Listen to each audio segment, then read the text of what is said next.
Hello everyone, welcome to Internet Learning. Hope you all are doing well. So today we are going to start with chapter number 3 of class 10th economics, and the chapter's name is Money and Credit. So first of all, if you haven't watched the earlier chapters, then please click on the I button. There you will find the playlist, and if you are new to the channel, then please subscribe to it and don't forget to press the bell icon so that you never miss an update. So let's start with our today's chapter, that is Money and Credit. So the first topic is money as a medium of exchange. तो इस पूरे chapter में हम money के बारे में पढ़ने वाले हैं, पैसे के बारे में पढ़ने वाले हैं और किस तरीके से जो ये पैसे हैं, मनी है, वो हमारी लाइफ में इतना इंपॉर्टेंट रोल प्ले करता है। So money as a medium of exchange. So एक सबसे इंपॉर्टेंट रोल जो है मनी का वो ये है कि मनी एक मीडियम ऑफ एक्सचेंज के रूप में काम करता है। मतलब कि वो एक ऐसा रोल प्ले करता है जिसकी वजह से हम चीज़ों को एक्सचेंज कर पाते हैं। तो क्या है मीडियम ऑफ एक्सचेंज का मतलब, वो आपको इस पूरे सेक्शन में और अच्छे से क्लियर हो जाएगा। The use of money spends a very large part of our everyday life. तो जो मनी है उसको हम हमारी रोजमर्रा की जिंदगी में बहुत अलग अलग तरीके से इस्तेमाल करते हैं, बहुत ज्यादा इस्तेमाल करते हैं। Look around you and you would easily be able to identify several transactions involving money in any single day. आप अपने आसपास देखो और एक दिन में आपको बहुत सारी ऐसी ट्रांजैक्शंस देखने मिलेंगे जिनमें कि मनी का इस्तेमाल होगा। Can you make a list of these? तो आप उन ट्रांजैक्शंस की लिस्ट जो है वो बना सकते हो कि जैसे आप ग्रोसरी में गए, कुछ आपने सामान खरीदा, तो उसके लिए आपने क्या किया, ग्रोसरी खरीदने के लिए आपने जो सामान दिया उसके बदले आपने पैसे दिए। आपने कहीं पे स्नैकिंग की या कहीं आप देखो मूवी देखने गए तो मूवी देखने के बदले आपने टिकट खरीदी। आप ट्रेन में कहीं घूमने गए तो ट्रेन में जाने के लिए आपने टिकट खरीदी, टिकट खरीदने के लिए आपने पैसे दिए। ठीक है, आप अगर स्कूल बस में आते हो जाते हो तो अपने स्कूल बस ड्राइवर को आप पैसे देते हो। तो इस तरीके से बहुत सारी ऐसी एक्टिविटीज हैं जो कि मनी को इंक्लूड करती हैं। In many of these transactions, goods are being bought and sold with the use of money. तो जो आपने लिस्ट बनाई होगी या आप अपने आसपास देखोगे जो ट्रांजैक्शंस हो रही हैं, उनमें बहुत सारी ऐसी ट्रांजैक्शंस हैं जिनमें गुड्स का इस्तेमाल हो रहा है, गुड्स का एक्सचेंज हो रहा है मनी के बदले। मतलब कि एक तरफ से सामान जो है वो लिया जा रहा है और दूसरी तरफ से उसके बदले पैसे दिए जा रहे हैं। In some of these transaction service are being exchanged with money. और कुछ ऐसी ट्रांजेक्शन्स भी होंगी जिनमें किसी गुड्स का इस्तेमाल नहीं हो रहा बल्कि क्या हो रहा है, सर्विसेज का एक्सचेंज हो रहा है। जैसे ड्राइवर है, अब ड्राइवर आपको कोई सामान तो नहीं दे रहा, आपको स्कूल पहुंचाने, वो आपको स्कूल पहुंचा रहा है, स्कूल से घर ला रहा है, वो आपको कोई सामान नहीं दे रहा, बट वो क्या कर रहा है, वो अपनी सर्विसेज प्रोवाइड कर रहा है। तो बहुत सारी ऐसी ट्रांजैक्शंस होती हैं जिनमें या तो हम गुड्स का एक्सचेंज करते हैं या फिर सर्विसेज का एक्सचेंज करते हैं। मतलब कि हम किसी से कोई सर्विस लेते हैं और उस सर्विस को प्रोवाइड कराने के बदले में हम उन्हें रुपए देते हैं, मनी देते हैं। For some, there might not be any actual transfer of money taking place now, but a promise to pay money later. और कुछ ऐसी भी ट्रांजैक्शन होंगी जिनमें अभी तो पैसे का ट्रांसफर नहीं हो रहा है, अभी तो पैसा एक हाथ से दूसरे हाथ में नहीं जा रहा, बट एक प्रॉमिस की जा रही है कि बाद में पैसे दे देंगे। मतलब कि कभी कभी क्या होता है, जैसे आपने आसपास ही कुछ ट्रांजैक्शन अगर देखी होंगी तो क्या है, हम कोई चीज ले रहे हैं और हम कह रहे हैं कि जैसे आप किराने की दुकान पे गए और किराने की दुकान पे कई बार क्या होता है, लोग उधार पे सामान लेते हैं। मतलब वो दुकानदार को बोलते हैं कि हमें ये सामान दे दो, आटा दे दो, चीनी दे दो, ये सारी चीजें दे दो, और उसके बदले वो पैसे नहीं देते। वो कहते हैं इसे डायरी में लिख लो, मैं 1 महीने बाद पैसे दे दूंगा। तो यहाँ पे क्या किया जा रहा है, जिस टाइम पे सामान लिया जा रहा है, जब वो पूरा ग्रोसरी का सामान लिया जा रहा है, तब पैसे नहीं दिए जा रहे, बल्कि एक प्रॉमिस की जा रही है कि मैं आज पैसे नहीं दे रहा बल्कि मैं 1 महीने बाद पैसे दूंगा। तो ये क्या है, ये प्रॉमिस है कि आपको बाद में हम पैसे देंगे। तो आपको यहाँ 3 तरीके की ट्रांजेक्शन देखने मिली। एक ट्रांजेक्शन वो जिसमें गुड्स का एक्सचेंज हो रहा है, कुछ ट्रांजेक्शन वो जहाँ पे सर्विसेज का एक्सचेंज हो रहा है, एंड तीसरे तरह की ट्रांजेक्शन वो जहाँ पे गुड्स या सर्विसेज लिए जा रहे हैं but at the same time पैसे का एक्सचेंज नहीं हो रहा। ऊपर दोनों जो हमने एक ट्रांजेक्शन्स देखी, गुड्स एंड सर्विसेज, उनमें क्या है, एक हाथ से सामान लिया जा रहा है, एक हाथ से सर्विस ली जा रही है और दूसरे हाथ से पैसे दे दिए जा रहे हैं। बट तीसरे तरीके की ट्रांजेक्शन में क्या हो रहा है, सर्विस या गुड्स तो ले लिए जा रहे हैं बट पैसा बाद में दिया जाएगा। पैसे के लिए एक प्रॉमिस की जा रही है कि हम बाद में देंगे, right. Have you ever wondered why transactions are made in money? तो क्या आपने कभी सोचा है कि जो ट्रांजेक्शन्स हैं वो हम पैसे में क्यों करते हैं, मनी का इस्तेमाल क्यों करते हैं हम जब भी कोई ट्रांजेक्शन करते हैं, क्यों जो रुपए हैं उनका इस्तेमाल किया जा रहा है। क्या कोई और ऐसा तरीका नहीं है जिसके जरिए हम सामान ले सकें या सर्विसेज ले सकें? तो इसका एक बहुत इंपॉर्टेंट रीजन है कि हम मनी का ही इस्तेमाल क्यों करते हैं। द रीजन इज सिंपल, और जो रीजन है, जो कारण है, वो काफी सिंपल है। A person holding money can easily exchange it for any commodity और सर्विस दैट ही और शी माइट वांट। जब किसी पर्सन के हाथ में पैसे होते हैं, मनी होता है, तो वो उस मनी की मदद से कोई भी सर्विस या कोई भी गुड्स को, कॉमोडिटी को वो ले सकता है, जो भी वो चाहे। मतलब अगर मेरे पास पैसे हैं तो मैं अपनी मर्जी से कोई भी सामान ले सकती हूँ। Thus, everyone prefers to receive payments in money and then exchange the money for things that they want. और इसीलिए सारे लोग जो है वो प्रेफर करते हैं कि पहले वो जो पैसा है उसमें एक ट्रांजैक्शन करें। कि मतलब अगर कोई पर्सन कुछ सामान बेच रहा है, सर्विस बेच रहा है, तो वो प्रेफर करता है कि उसको मनी में पेमेंट मिले, और जो उसको पैसा मिलेगा फिर वो उस पैसे को किसी भी तरीके से इस्तेमाल कर सकता है, उससे कोई भी सर्विस या कोई भी गुड्स वो ले सकता है अपनी इच्छा अनुसार। Take the case of shoe manufacturer. अब एग्जाम्पल लो शू मैन्युफैक्चरर का। He wants to sell shoes in the market and buy wheat. अब जो शू मैन्युफैक्चरर है उसको अपने जूतों को बेचना है, वो जूते बनाता है तो उसको अपने जूते को मार्केट में बेचना है, और उसको जरूरत है खाने की, और उसको क्या चाहिए, वीट चाहिए, उसको वीट की जरूरत है। The shoe manufacturer will first exchange shoes that he has produced for money and then exchange the money for wheat. तो अब शू मैन्युफैक्चरर क्या करेगा, जो उसने जूते बनाए हैं उनको पैसे के बदले बेचेगा। मतलब वो क्या करेगा, अपने शूज के बदले उसने क्या किया, जो शू मैन्युफैक्चरर है उसने शू बनाए और इन शूज को किसी पर्सन को बेच दिया। किसी कोई कंज्यूमर था जिसको कि जूतों की जरूरत थी, तो उस पर्सन ने क्या किया, 200 रुपए दिए इस पर्सन को, मैन्युफैक्चरर को क्या दिया, 200 रुपए दिए, और मैन्युफैक्चरर ने शूज इस कंज्यूमर को दे दिए।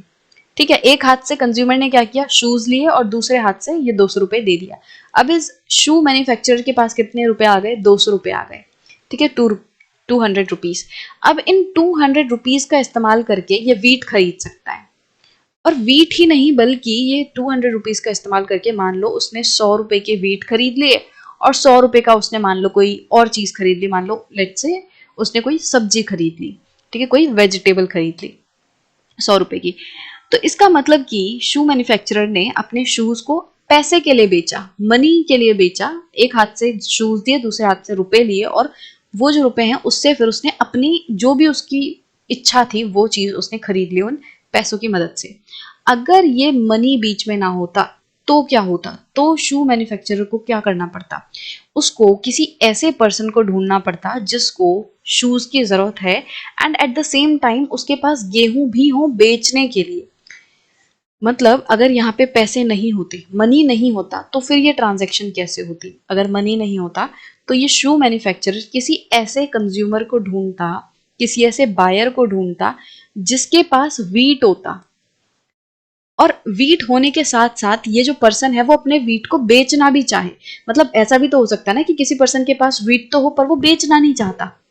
ठीक है, तो इसके पास वीट हो और वो वीट को बेचना चाहे, he wants to sell the wheat, and उसको शूज की जरूरत भी हो, want to sell wheat and want to buy shoe. ये दोनों चीज एक साथ होनी चाहिए। इस शू मैन्युफैक्चरर को एक ऐसा पर्सन ढूंढना पड़ेगा जो कि अपने गेहूं को बेच सके और इसके शूज को ले सके। सेम टाइम पे चीज होनी चाहिए, तभी जाके ट्रांजैक्शन हो पाएगी।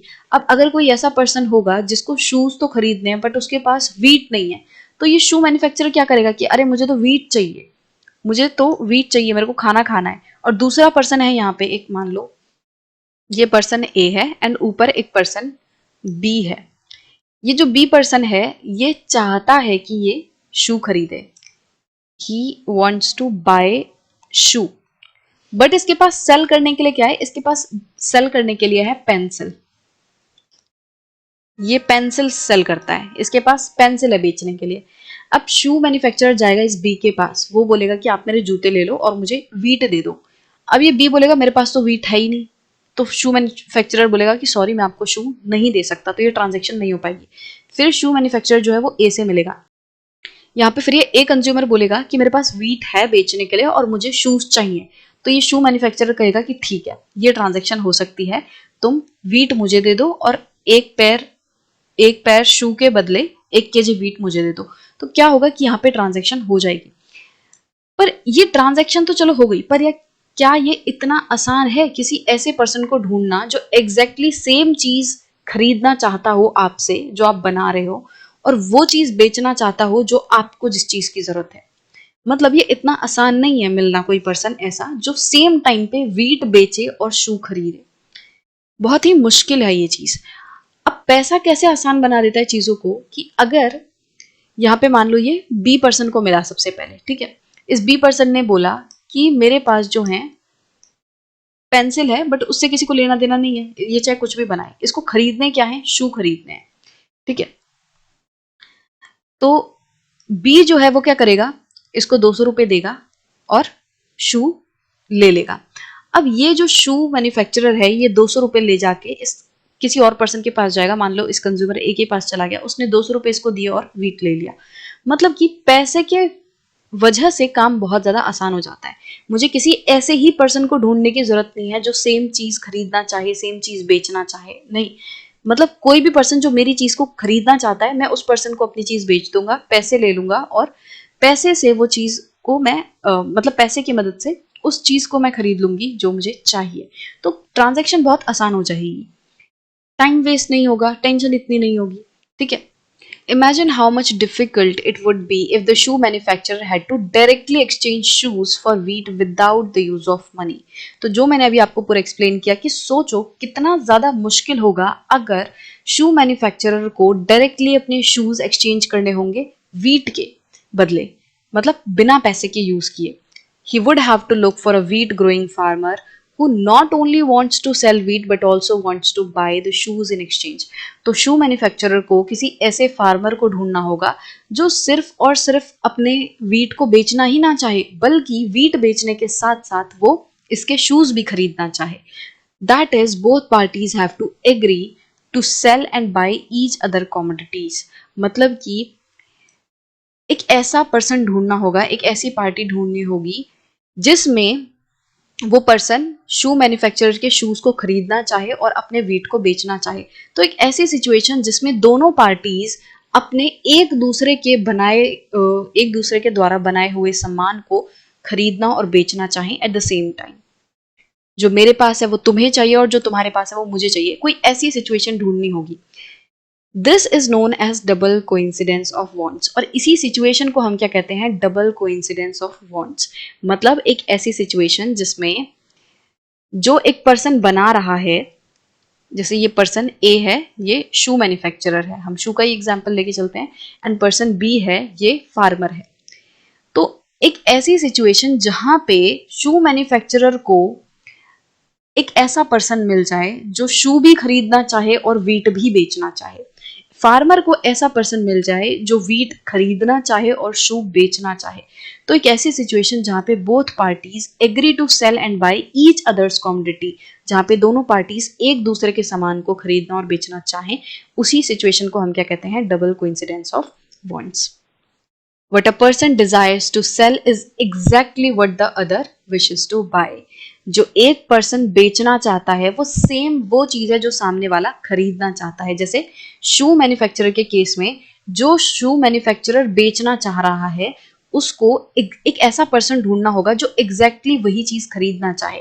शू मैन्युफैक्चरर जूते बनाता है तो वो जूते बेचना चाहता है, तो शू मैन्युफैक्चरर को एक ऐसा पर्सन ढूंढना पड़ेगा जो एग्जैक्टली उसके जूते खरीदना चाहे। In a barter system where goods are directly exchange without the use of money, double coincidence of wants is an essential feature. तो ये जो सिस्टम है जिसमें पैसे का इस्तेमाल नहीं होता और सामान के बदले सामान बेचा जाता है, इस सिस्टम को हम कहते हैं बार्टर सिस्टम। तो ये जो शू मैन्युफैक्चरर एंड फार्मर का एग्जाम्पल है जिसमें शू मैन्युफैक्चरर अपने जूतों के बदले वीट खरीद रहा है, एक हाथ से जूते दे रहा है और दूसरे तरफ से अपने जूतों की कीमत उसने क्या लगाई, 1 kg वीट, 1 kg गेहूं के बदले वो अपने जूतों को दे रहा है। तो ये क्या है, बार्टर सिस्टम, इसमें पैसे का इस्तेमाल नहीं हुआ। तो जब बार्टर सिस्टम होता है तो बार्टर सिस्टम में डबल कोइंसिडेंस ऑफ वांट्स की जरूरत होती है। अगर आपको सामान के बदले सामान बेचना है तो आपको एक ऐसे पर्सन को ढूंढना होगा जो एग्जैक्टली वो सामान खरीदना चाहे जो आप बना रहे हो, और उसके पास एग्जैक्टली वो सामान हो जो आप चाहते हो खरीदना। तो बार्टर सिस्टम में जब आप सामान के बदले सामान खरीद रहे हो तो आपको डबल कोइंसिडेंस ऑफ वांट्स की जरूरत होगी। In contrast, in an economy where money is in use, money by providing the crucial intermediate step eliminates the need for double coincidence of wants. तो एक ऐसी इकोनॉमी जहाँ पे पैसे का इस्तेमाल किया जा रहा है, जहाँ मनी का इस्तेमाल किया जा रहा है, वहाँ पे मनी जो है वो एक क्रूशियल इंटरमीडिएट स्टेप लेता है। मतलब कि वो एक मीडियम की तरह, एक बीच के पाथ की तरह वो प्रोवाइड कराता है। यहाँ पे ये क्या करता है, ये डबल कोइंसिडेंस ऑफ वांट को एलिमिनेट कर देता है। यहाँ पे जब हम पैसे का इस्तेमाल करते हैं तो मुझे एग्जैक्टली उस पर्सन को ढूंढने की जरूरत नहीं है जो मेरा सामान खरीदे। वो पर्सन जो मुझे मेरी पसंदीदा चीज बेच रहा है, मैं उसके पास जाऊंगी पैसे लेके और उससे उसकी वो चीज खरीद लूंगी। मतलब डबल कोइंसिडेंस ऑफ वांट्स में क्या है, सेम कि अगर शू मैन्युफैक्चरर है तो उसको एक ऐसा पर्सन ढूंढना होगा जो शू खरीदे, और इस शू मैन्युफैक्चरर को क्या चाहिए, इसकी इच्छा है कि ये वीट खरीदे। तो इसको एक ऐसा पर्सन ढूंढना होगा जो वीट बेचे और शू खरीदे। बट ये हो गया बार्टर सिस्टम, ये हो गया ऐसा सिस्टम जहाँ पे डबल कोइंसिडेंस ऑफ वांट्स है कि भाई वही सेम चीज खरीदने वाला पर्सन मिले जो मुझे बेचना है, और वो बेचने वाला मिले जो मुझे खरीदना है। मतलब दोनों चीज एक साथ होनी चाहिए, दोनों के पास एक दूसरे की चीजें होनी चाहिए जो उन्हें चाहिए। बट अगर मनी यूज करेंगे तो शू मैन्युफैक्चरर को किसी ऐसे पर्सन को ढूंढने की जरूरत नहीं होगी जो शू के बदले वीट दे। मतलब ये किसी भी कंज्यूमर को अपना सामान बेच सकता है, जूते बेच सकता है, जो कि इसके जूते खरीदना चाहे पैसे के बदले। वो इस कंज्यूमर से रुपए लेगा, और ये रुपए लेके, मतलब इस कंज्यूमर के पास जरूरी नहीं है वीट हो, बस यहाँ पे जरूरत क्या है, ये कंज्यूमर शू खरीदना चाहता है। तो यहाँ पे इस शू मैन्युफैक्चरर ने एक ऐसा पर्सन ढूंढा जो शू खरीदना चाहता है, तो इसने शू दे दिए और 200 रुपए ले लिए। ठीक है, बदले में क्या किया, 200 रुपए ले लिए। अब इन 200 रुपीस को लेके ये गया किसी ऐसे पर्सन के पास जो वीट बेचता हो। जरूरी नहीं है कि वो पर्सन शू खरीदे ही, क्योंकि इसको अब शू खरीदने की टेंशन नहीं लेनी, अब इसको सिर्फ वीट चाहिए। ये एक ऐसे पर्सन के पास गया जो इसको वीट बेच सके, तो इसने क्या किया, पैसे दिए और वीट ले ली। तो अब वो जो टेंशन थी कि सेम वो चीज खरीदने वाला मिलना चाहिए जो मुझे बेचना है, सेम वो चीज बेचने वाला मिलना चाहिए जो मुझे खरीदना है, तो वो टेंशन यहाँ पे नहीं रहेगी। तो पैसा क्या कर रहा है, एक इंटरमीडिएट की तरह काम कर रहा है, एक ऐसी चीज की तरह काम कर रहा है जो कि डबल कोइंसिडेंस ऑफ वांट को हटा दे रहा है। कि पैसा एक कॉमन चीज है, किसी भी चीज के बदले आप पैसे दे सकते हो और पैसे के बदले आप कोई भी चीज खरीद सकते हो, तो चीजें बहुत आसान हो जाती हैं। It's no longer necessary for the shoe manufacturer to look for a farmer who will buy his shoes and at the same time sell him his wheat. तो मनी के हेल्प से अब शू मैन्युफैक्चरर को ऐसे पर्सन को ढूंढने की अब और जरूरत नहीं है जो शू खरीदे और सेम टाइम पे वीट भी बेचना चाहे।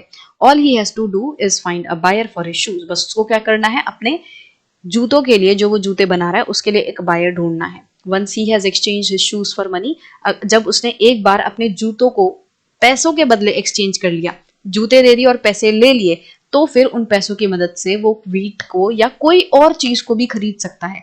अब जरूरी नहीं है कि उसको वीट ही खरीदना है 200 रुपए की मदद से, वो 200 के उन 200 रुपए की हेल्प से वो कुछ भी खरीद सकता है, वीट भी खरीद सकता है, वो शर्ट भी खरीद सकता है, वो पेन पेंसिल भी खरीद सकता है, वो कुछ भी खरीद सकता है उन 200 रुपए की मदद से। अब उसके पास एक बाउंडेशन नहीं है, अब उसके पास पैसा है, उसके पास रुपए हैं, और उन रुपयों को यूज करने के लिए वो लिबरल है, वो फ्री है कि उन रुपयों को, उस मनी को वो कहीं पे भी कैसे भी यूज कर सकता है। Since money act as an intermediate in exchange process, it is called a medium of exchange. अब क्योंकि जो मनी है वो इंटरमीडिएट की तरह काम करता है एक्सचेंज प्रोसेस में। एक्सचेंज करना मतलब चीजों का आदान प्रदान, चीजों का लेना और देना। तो जो मनी है वो एक इंटरमीडिएट की तरह काम कर रहा है इस पूरे एक्सचेंज प्रोसेस में, कि जो मेरे पास चीज है उसके बदले, जैसे शूज है उसके बदले आप मुझे पैसे दे दो, बस, और कोई टेंशन की जरूरत नहीं है। और मेरे को जो सामान खरीदना है उसके बदले मैं किसी दूसरे पर्सन को पैसे दे दूंगी। तो पैसा जो है वो एक इंटरमीडिएट की तरह काम कर रहा है, इसीलिए इसको क्या कहा जाता है, मीडियम ऑफ एक्सचेंज। एक्सचेंज कराने का जरिया कहा जाता है। ये एक जरिया है जिसके थ्रू हम ट्रांजैक्शंस कर पा रहे हैं। सो आई होप कि अब आपको ये सेक्शन जो है वो समझ आ गया होगा कि मनी किस तरीके से मीडियम ऑफ एक्सचेंज की तरह काम करता है। वो एक जरिया बनता है जिसके थ्रू हम अपनी इच्छा अनुसार चीजों को खरीद सकते हैं, बेच सकते हैं। हमें अब एक बाउंडेशन में जीने की जरूरत नहीं है कि जो चीज मेरे पास है एग्जैक्टली सेम चीज को खरीदने वाला पर्सन मिलना चाहिए और जो मुझे चाहिए एग्जैक्टली सेम चीज को बेचने वाला पर्सन चाहिए। ये टेंशन की जरूरत नहीं है। ठीक है, जो डबल कोइंसिडेंस ऑफ बॉन्ड्स है उसको मनी एलिमिनेट कर देता है, उस टेंशन को हटा देता है। ठीक है, तो इस तरीके से मनी जो है एक मीडियम ऑफ एक्सचेंज की तरह काम करता है। तो आई होप कि आपको ये पूरा सेक्शन क्लियर होगा।